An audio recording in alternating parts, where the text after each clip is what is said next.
Hello and welcome to Metal Effort. My name's Nehemiah and today we're going to be doing something a little bit different. This is the first video in a series called Beginner's Guide to the Knife Hobby. I'm going to go little bite-sized chunks, videos that can kind of just give you the bird's eye view and then slowly zoom in video by video on exactly what goes into the knife hobby. There's a lot of terminology and jargon that can be pretty hard to decipher. So what we're going to do here is start off with the basics. We're going to look at the anatomy of a knife.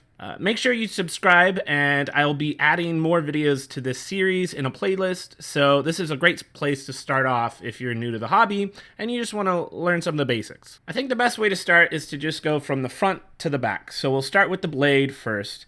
This particular blade shape is called the leaf shape.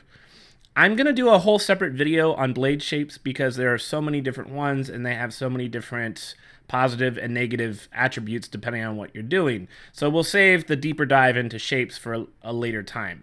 These are going to be the general anatomy of most knives. So we'll start with the obvious here, and this is the tip of the knife, sometimes called the point. You have flats. Not every knife has a flat. And then the slow curve up to the point, this area right here, is usually called the belly. This is a full flat grind. Generally speaking, this area is called the bevel, the part where the knife starts to curve into a point. The bevel starts just above halfway on this knife. On this one, it starts at the very top of the knife. In both cases, this unsharpened part here, where the kind of like grind line is visible on both the knives, that's called the ricasso. It's above the part of the blade that is not sharpened. That actual sharpened bit, the sides that you see right here, that's going to the apex of the knife, is called your secondary bevel. The apex is the very tip of that secondary bevel where the two sides meet. This is the part that actually does the cutting and needs to be sharpened. You sharpen this side, you sharpen this side, so that apex is as crisp and uniform as possible. The top of the knife is just sometimes called the back. Sometimes you have what's called a swedge. A swedge is basically on the top of the knife, and it's kind of like a deep chamfer that goes all the way down. Not all the way, but sometimes it starts here. Sometimes, in this case, it's starting all the way at the back.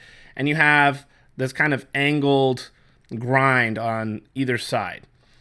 If it's really deep and tall, sometimes you'll have what's called a false edge on the top of a knife.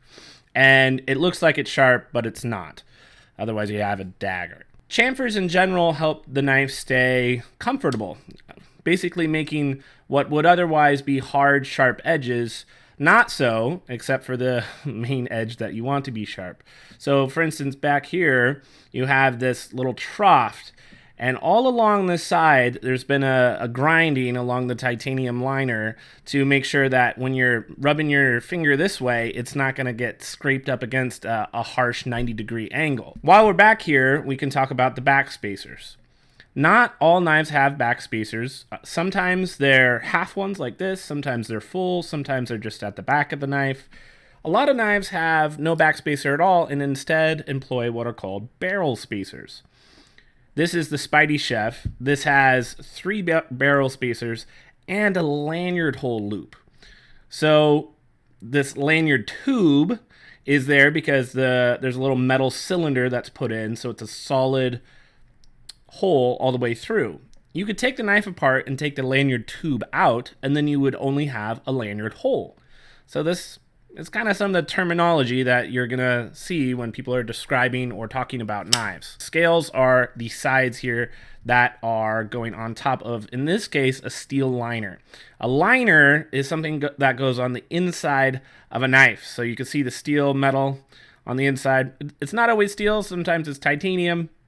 But not all knives have liners, but in this case, this one does. Up here, you have what's called a stop pin, and this stop pin can be in a different place. That's basically what the knife kind of pushes up against to lock it into place. Sometimes it's on the inside of the knife that it's closest to. Sometimes, in this case, this is called a compression lock, which is one of Spyderco's specialties, where it's actually on the top of the knife. Moving along, we have the pivot on this side. Sometimes you have a pivot that has a screw on this side and on this side. Sometimes you don't. If this side on the inside has some kind of D-shaped pivot, basically which means this side of the pivot isn't going to turn if I attempt to unscrew this, because this screw is screwing into the pivot that this is being encapsulated by. So if this does not spin because they designed it so, which makes it much easier to get into the knife because you don't have to have a screw on this side and a screw on this side, or in some cases this is a free spinning pivot, which means it's a perfect circle and there is no D shape, and if I just spin this, sometimes it doesn't actually unscrew, it's just turning the entire pivot, in which case I need to try to stop that from spinning. So you hear people say there's a free spinning pivot, which is usually a negative thing, not always, but usually, or a non-free spinning pivot, which means one of the sides is intentionally designed to not spin, so you can facilitate taking the knife apart a little bit easier. In this area, you have what's called a liner, and on this side, a liner lock.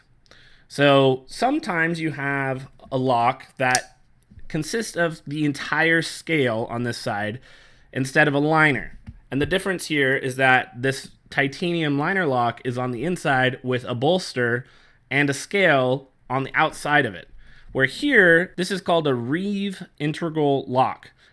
Chris Reeve was one of the first ones to popularize this design, and now you see what are called titanium frame lock knives all over the place. It means that the entire knife scale, at least on this side, is titanium, and it's not a liner, it goes all the way through. To kind of continue on with bolsters, bolsters are just kind of a cap on top of the pivot area. Sometimes it's a faux bolster, which means it's one solid scale and there's just a line or a groove that's kind of etched into it or carved into it to make it look like a bolster. In this case, it's a real bolster because this piece and this piece are two separate pieces and they can be removed. Most pocket knives these days have a clip. Clips have different types. You have a deep carry clip, which usually means it's been designed to go into your pocket a little bit deeper and reveal less of the knife when it's in your pocket.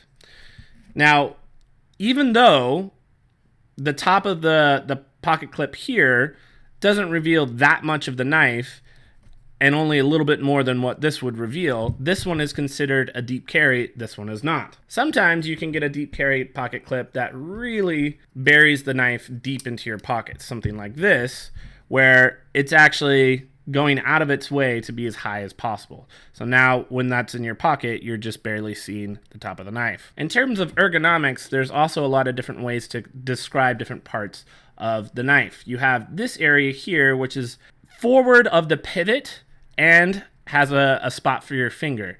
Usually that's called a finger choil. Good sharpening choils leave plenty of room for the ability to sharpen and get all the way to the back of the heel. The heel of the knife is right here. This part of the knife right here is called the finger guard. It's basically a way, if I was to make a stabbing motion, to prevent my hand from slipping forward onto the blade. Not all knives have a guard. Sometimes the guard is incorporated into the flipper tab when the knife is open, like this. So the guard and the flipper tab are the same piece. Flipper tab here, I flip it open, that now acts as my finger guard. Sometimes you have washers in between components. So in this case, you have the back spacer, but it's see-through on either side. These three screws have a washer on either side of the back spacer, so that's kind of placed right in the middle with a little floating space in between. This is called a floating back spacer. It doesn't really have a practical purpose outside of just looking cool. If it has these perpendicular grooves machined in, this is called jimping, and it's to prevent your thumb from moving forward or backwards when you don't want it to. It gives you a little bit of grip. Sometimes the jimping will be differently spaced and of different sharpness. This is an example of jimping that's more than just on the spine of the knife right here. You have jimping along the lock area, and you have jimping in that finger choil to really lock in. You'll notice this hole right here. Spyderco has the patent on a perfect circle, so it's called the Spidey hole. If you have a hole on your knife to facilitate opening, but it's not a perfect circle, it's usually referred to as an opening aperture. In this knife's case, This is called a front flipper. And the jimping and the spine of the knife goes up higher than most knives, so you can actually flip it from the front of the knife. A knife with the flipper on the back, this is the back of the knife, back flipper. When the knife is closed, the flipper's on this side of the knife, front flipper. I hope this video was helpful to you. I'll catch you in my next one. Bye!